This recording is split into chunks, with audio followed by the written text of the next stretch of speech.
भगवान ने स्पष्ट करके बताया है, अपना परिचय दिया है गोस्वामी जी महाराज के रामचरितमानस में।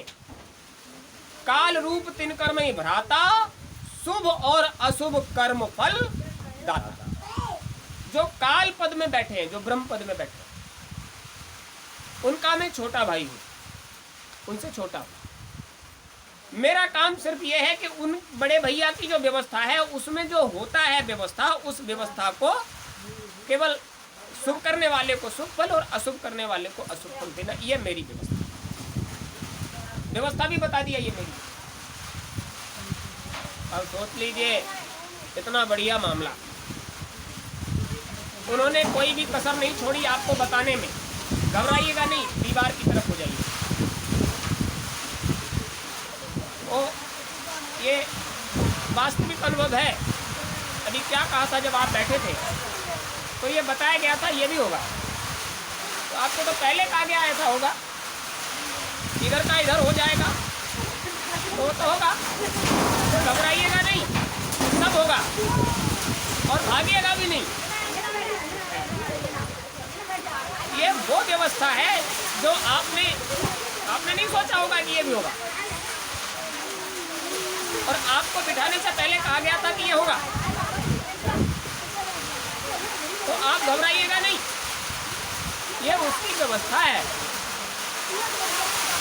अभी व्यवस्था आगे और देखिए क्या क्या होती है। तो काल की व्यवस्था है, ये देश काल का है।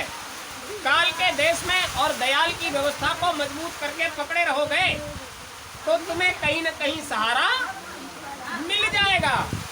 और काल के देश में काल को ही पकड़ कर रहोगे तो वो अपने हिसाब से तुम्हारी व्यवस्था करे, उसकी अपनी व्यवस्था। और सबको चाहिए इस समय का पूरा लाभ उठाना, सब चाहते हैं। ये जो समय है इसका पूरा लाभ उठाना चाहते हैं और सब चाहते हैं कि इसका पूरा लाभ हमको मिले। तो भैया आप अगर संसार में उतर कर आए मालिक की व्यवस्था में, तो ये जो मेघ आ रहे हैं इन्हें भी मालिक से प्रेम, ये जो हवा आ रही इसे भी मालिक से प्रेम, क्योंकि ये सारी सल्तनत, सारी सत्ता उस मालिक की है। तो वो तो अपना काम करेगा। इसलिए आपको कहा गया कि व्यवस्था के हिसाब से चलिए और घबराइएगा नहीं। अब जब कहा गया था कि आपको कभी इधर से उधर से तुम कितना भी प्रयास करो, जो व्यवस्था कुदरत की है वो उसका असर तुम पर जरूर पड़ेगा, कितना भी प्रयास करो।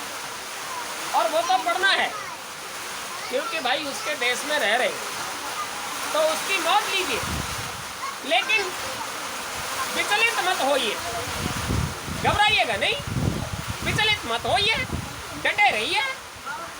डटे रहोगे तो बिगड़ेगा कुछ नहीं। और अगर आप हिम्मत हार गए, अगर सभी हिम्मत हार जाते तो कल भूमि पूजन नहीं होता। हिम्मत नहीं हारे, 500 वर्षों से लगे पड़े थे और देखिए 5 शतक निकल गए, 5 पीढ़ियां बदल गईं और तब कहीं जाकर उन काल रूप तिनकर में भ्राता के भव्य भवन की नींव रख पाए।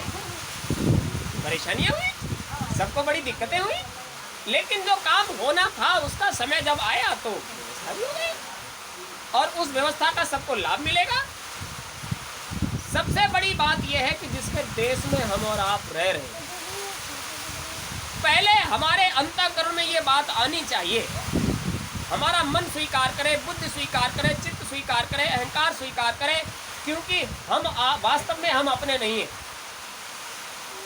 ये अंतःकरण हमारा नहीं है, ये भी हमको दिया गया है। हम वास्तव में जो है वो काल के नहीं है, हम काल की व्यवस्था में हैं और जिसकी व्यवस्था में है उसके देश में रहकर उसके कानून, कायदे और नियम को हमें मानना पड़ेगा। यदि उसके नियम कानून को आप नहीं मानोगे तो वो अपने नियम कानून के हिसाब से आपके साथ व्यवहार करेगा और फिर आपसे बर्दाश्त नहीं होगा। तो इधर भी रहिए। एक महात्मा जी से भेंट हुई वहाँ बरगद के नीचे, तो उन्होंने कहा हम कई दिन से इंतजार कर रहे थे और सबसे पूछते हैं कोई बताता नहीं। रामचरितमानस की एक चौपाई है जिसका हम सही हल नहीं निकाल पा रहे। उनको वो चौपाई याद थी तो उन्होंने उसको बोला। उन्होंने कहा, हमको ये बताइए, गोस्वामी जी महाराज ने मानस को लिखा और उस मानस में लिखा है, एक और है गुप्त मत, सबई कहूं कर जोर, शंकर भजन बिना नर, भगति न पावे मोर। ऐसा कौन सा गुप्त मत है जिसे गोस्वामी जी महाराज ने कहा सबई कहूं कर जोर, हाथ जोड़ कर कहते। प्रभु श्री राम जब लौटकर आ गए थे, उस समय जब सब लोग बैठे हुए थे, तो जब चर्चा हुआ तो प्रभु श्री राम ने इस बात को कहा, गोस्वामी जी महाराज ने रामचरितमानस में खुद हाथ जोड़कर इस बात को कहा कि वो गुप्त मत है। हम सबको हाथ जोड़कर निवेदन करके कहते हैं, उस गुप्त मत को सब लोग समझ लीजिए। जब तक तुम्हारी समझ में वो गुप्त मत नहीं आएगा, तुम्हारा भव बंधन से छुटकारा होने वाला। और पहले ही कहा, छोरत ग्रंथि बहुरी खगराया और विघ्न अनेक करे तब। आप जिस बंधन को खोलने के लिए यहाँ आए हो, कितने विघ्न, कितनी बाधाएं अब आएंगी। अब आगे हर पल विघ्न बाधाओं वाला होगा और आपकी हर पग पर परीक्षा होगी। एक एक कदम परीक्षा से गुजरेगा। आपकी कसौटी पर देखा जाएगा कि आप इस कसौटी पर खरे उतरते हो या नहीं उतरते हो। जो खरा उतरेगा, गुरु महाराज ने कहा था, बच्चा समय आने पर हम छटना लगा देंगे, छटना। और जब छटनी होगी तो पता चल जाएगा कि उस छटने में टिकता कौन है, छटने में कौन टिकता है। मतलब सभी महात्माओं ने कहा है, आपका स्वभाव कैसा होना चाहिए, आचरण कैसा होना चाहिए। साधु ऐसा चाहिए जैसा सूप स्वभाव, सार सार को गह रहे और थोथा दे उड़ाए। तो आप परखिए, समझिए, पहचानिए, क्या सार तत्व को आप पकड़ पाते हो। अगर सार तत्व को पकड़ने में सक्षम हो गए तो गुप्त मत तुम्हारी समझ में आ जाएगा। शंकर भजन बिना नर। अब पूरा संसार क्या सोचता है, शंकर जी का भजन करना पड़ेगा। और वहां साफ कहा ये गुप्त मत है। और तो शंकर जी तो जागृत में सब लोग पूजा पाठ करते हो, फिर इसमें गुप्त मत वाली बात क्या है। तो उन्होंने कहा गुप्त मत है, इसे समझने के लिए सातम समवय में जब देखा, मोते संत अधिक कर लेखा। अगर इसकी जानकारी करना चाहते हो तो तुम्हें संतों के सामीप्य में जाना पड़ेगा। और आज तो सभी संत हो गए। जिसने दाढ़ी रखा ली संत हो गया, जिसने कपड़े रख लिए संत हो गया, जिसने बड़ी बड़ी जटाएं कर ली, अगर उससे आपने संत नहीं कहा तो वो खुश नहीं होता। और वास्तविकता ये है कि संत होना बहुत कठिन काम है। संयुक्तो अनंता इति संता। जब तक जीव अनंत से फिर से संयुक्त नहीं होता, फिर से जुड़ नहीं जाता, बहुरी खगराया, यानी दोबारा वो अपने निर्धान तक आने जाने में सक्षम नहीं होता, तब तक संत कहलाने का अधिकारी नहीं। अनंत से जुड़ना। देखो मौज, जब उस मालिक की मौज हुई तो उसने सभी संप्रदायों को समझाया, अरे तुम हमारे चिंतन के लिए ऐसी व्यवस्था करो। ईश्वर की मौज हुई, काल की मौज हुई, तो उन्होंने सबके मन में भर दिया, तुम हमारे लिए भव्य मंदिर का निर्माण करो, तुम हमारे लिए मस्जिद का, तुम चर्च का, तुम गिरजाघर का, तुम गुरुद्वारे का ऐसे निर्माण करो। तुम्हारा अंतःकरण कमजोर हो गया, तुम हमारा चिंतन नहीं कर पाते। जब सभी लोग मिलकर वहां जाएंगे उस स्थल पर और बैठकर हमें चिंतन करेंगे तो हमारी ऊर्जा वहां उतरेगी। इसका मतलब यह है कि आप पहले ऊर्जावान थे, कहीं भी बैठ जाते थे, अंतर की ऊर्जा उतरकर तुम्हें आह्लादित करती थी। अब ऐसा होता नहीं है। उस काल और माया की इस बड़ी व्यवस्था ने आपको ऐसा फंसा के रख दिया कि आपका अंतःकरण एकाग्र होता ही इतनी बड़ी समस्याएं कर दी। तो उन्होंने चिन्ह बनवाए, अपना नियम कानून बनाने के बाद चिन्ह बनवा दिए। ये चिन्ह बन गया, ये हिंदू संप्रदाय सनातनी लोगों के लिए हो गया मंदिर, ये मुस्लिम संप्रदाय तुम्हारी मस्जिद, ये चर्च हो गया, ये गिरजाघर हो गया, ये गुरुद्वारा हो गया। इनमें बैठकर तुम साधन भजन करो। व्यवस्था तो बहुत अच्छी बनाई, लेकिन विचार करिए जब तुम किसी भी इमारत को बनाकर वहां परमात्मा का चिंतन करोगे तो भी तुम्हें तुम्हारी इस मंदिर मस्जिद चर्च गिरजाघर की आवश्यकता पड़ेगी, और उसके बिना करोगे तो भी तुम्हारा मंदिर मस्जिद गिरजाघर, जब तक तुम्हारा मंदिर उस मंदिर में बैठकर साधना नहीं करेगा तब तक उस मंदिर का कोई मतलब। कितना भी भव्य मंदिर बना लीजिए और आप उसके अंदर बैठकर उस ईश्वर परमात्मा अल्लाह खुदा किसी के लिए भी साधन भजन मत करिए, तब तक वो मंदिर मंदिर नहीं होगा, मस्जिद मस्जिद नहीं होगी, चर्च गिरजाघर नहीं होगा जिसमें बैठकर उस गॉड के लिए, परमात्मा के लिए, अल्लाह के लिए, खुदा के लिए, परवरदिगार के लिए, ईश्वर के लिए, परमात्मा के लिए आप चिंतन नहीं करोगे तो वो चिंतन तो कहीं भी किया जा सकता है। लेकिन इतिहास बनाने के लिए इन सब चीजों की परम आवश्यकता होती। कैसे चिन्ह बनेगा, ये कैसे पता चलेगा कि उस वक्त इस तरह की व्यवस्थाओं को मानने वाले लोग थे, ईश्वर को मानते थे, अल्लाह को मानते थे, गॉड को मानते थे, जो भी ऊपरी व्यवस्था है सबको जानते मानते। कौन मानेगा?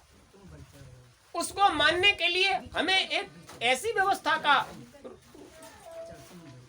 संसार में उतार कर उसकी प्रस्तावना रखनी पड़ती है, उसकी रूपरेखा बनानी पड़ती है, उसकी व्यवस्था करनी पड़ती है, ताकि आने वाले लोग ये देखें। देखिए यहाँ मालिक की मौज हुई तो जंगल में ये सब हो रहा है। ये इसलिए हो रहा है कि कुछ समय के बाद हम और आप यहाँ नहीं होंगे। जब ये भव्य मंदिर बनकर तैयार हो जाएगा, आने वाली पीढ़ियां गुरु महाराज के इस चिन्ह को देखेंगे। आप देखते हो संसार में जो सांप्रदायिक व्यवस्थाओं की रूपरेखा जहां तक है खूब है, ऐसा कोई गांव गली मोहल्ला नहीं होगा जहां ईश्वर भगवान देवी देवताओं के मंदिर मठ नहीं होंगे। सब जगह है, गली गली में मिल जाएंगे। लेकिन जो वास्तविक सत्ता को समझने वाले हैं, गुप्त मत को समझने वाले, एक और है गुप्त मत, ये गुप्त मत है। गुप्त मत को समझने वाले कितने लोग हैं? अच्छा, गुरु महाराज के कितने मंदिर बने हैं दुनिया में?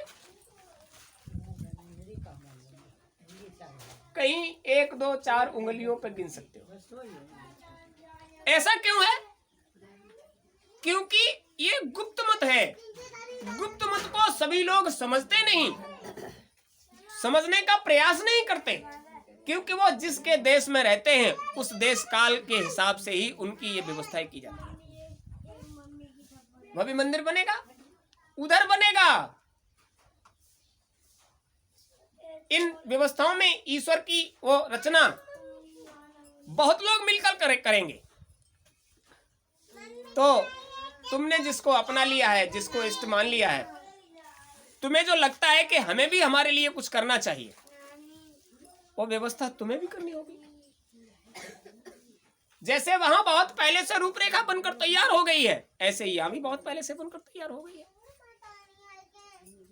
यह बिल्कुल सही बात है कि आप जब भी अच्छा काम करोगे तो आसुरी वृत्तियां उसमें कोई न कोई बाधा जरूर उनको डालने दीजिए। जब जिस काम का समय आ जाएगा वो काम अपने आप ही होने लग जाएगा। तो कौन सा गुप्त मत है जिसके लिए स्वयं कह रहे थे? प्रभु श्री राम ने कहा एक और है गुप्त मत। एक गुप्त मत है, सबे कहूं कर जोर, सबसे हाथ जोड़कर कहते हैं इस बात को समझ लीजिए, शंकर भजन बिना नर भगत न पावे मोर। ये शंकर क्या है? आपके यहां पहले सब कुछ देसी था, उसको उन्नतशील बनाने के लिए उसमें वर्ण संकरता पैदा कर दी गई। वर्ण संकर में सांसारिक भाव से उन्नतशीलता पैदा हो जाती है, जिसको ब्रीडिंग करना कहते हैं। ये जो कृषि विभाग में संबंध रखते हैं उनसे पूछिए, उसका ब्रीड बनाया जाता है। उन्नतशील किस्म की वो चीज बनाने के लिए उसमें संकर मतलब मिलोनी की जाती है। उसमें मिलोनी नहीं की जाएगी तब तक उसमें वर्ण संकरता नहीं आएगी। तो उसमें मिलोनी करके उसको उन्नतशील बनाने के लिए, तो आप उन्नतशील कब होगे? जब आप शंकर को समझ लोगे। अब जब तक शंकर को नहीं समझोगे, ये शंकर जी की बात नहीं चल रही है, ये संकरता की बात चल रही है। यानी इधर से उधर तक, गांठ खुलने से पहले और गांठ खुलने के बाद, यह गुप्त मत है। गांठ लगी, खुल गई, लेकिन कहां लगी रह गई? अंतःकरण में। ये गुप्त मत है, ये तो खुल गई, ये तो सबने देखी, लेकिन अब लगी कहां रह गई? कहीं दिखाई देती है? दिखाई नहीं देती, लेकिन लगी है, खोले नहीं खुलती।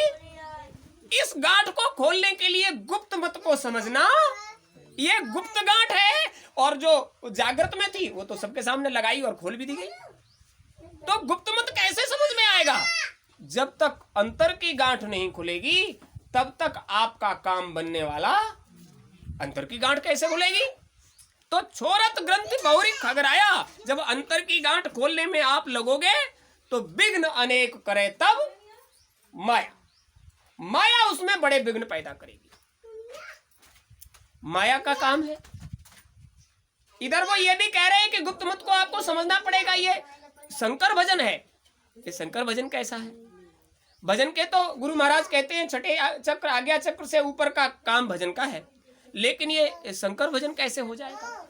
तो आप समझ लीजिए, आप जिस देश काल में रह रहे हो उस देश काल की सांप्रदायिक व्यवस्था को भी धर्म के साथ बांध दिया गया है।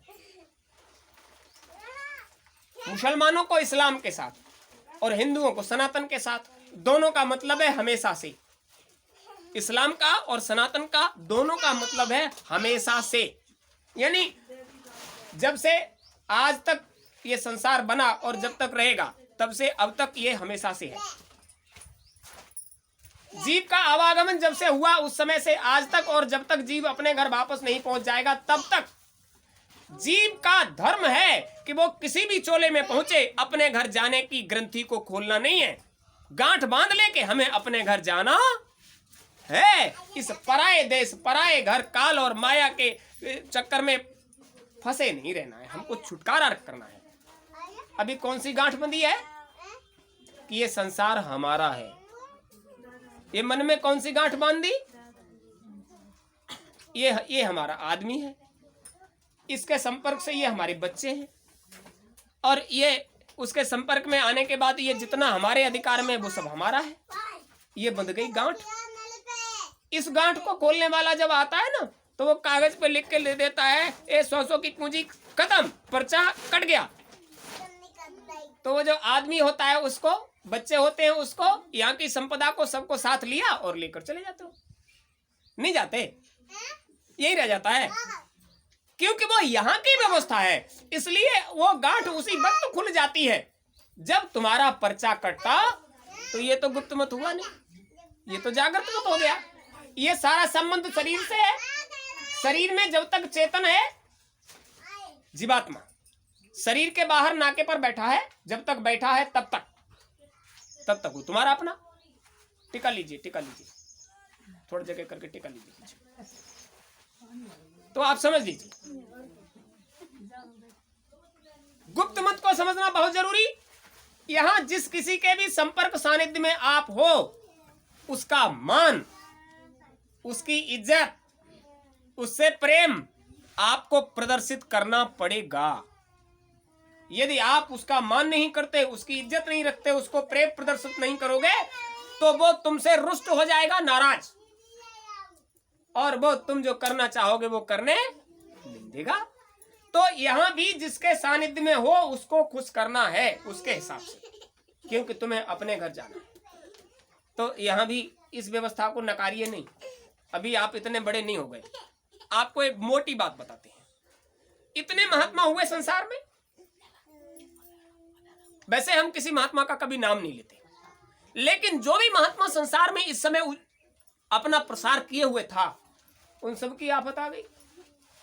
देखा, काल और माया का एक हवा का झोंका नहीं सह पाए। ऐसा क्यों हो गया? अरे उनके साथ ये सब क्यों हुआ? उसका एक कारण है। हम जब सुनते हैं इतना सुंदर वक्तव्य, उनकी बातों को सुनते हैं तो ऐसा लगता है वास्तव में इनकी वाणी में इतना ओज। देखिए, अभी बहुत जल्दी में हमने लगभग सभी महात्माओं को सुनते हैं, वो अच्छी बात बताते हैं, अच्छा आचरण व्यवहार करने को बताते हैं। हमने सबको सुना है। चूंकि उन महात्माओं का अगर हम नाम लेंगे तो लोग कहेंगे अरे उनकी चर्चा कर रहे हैं। आपको तो पता है इस समय जितने महात्मा वो कानून व्यवस्था के दायरे में आकर वो दूसरी स्थान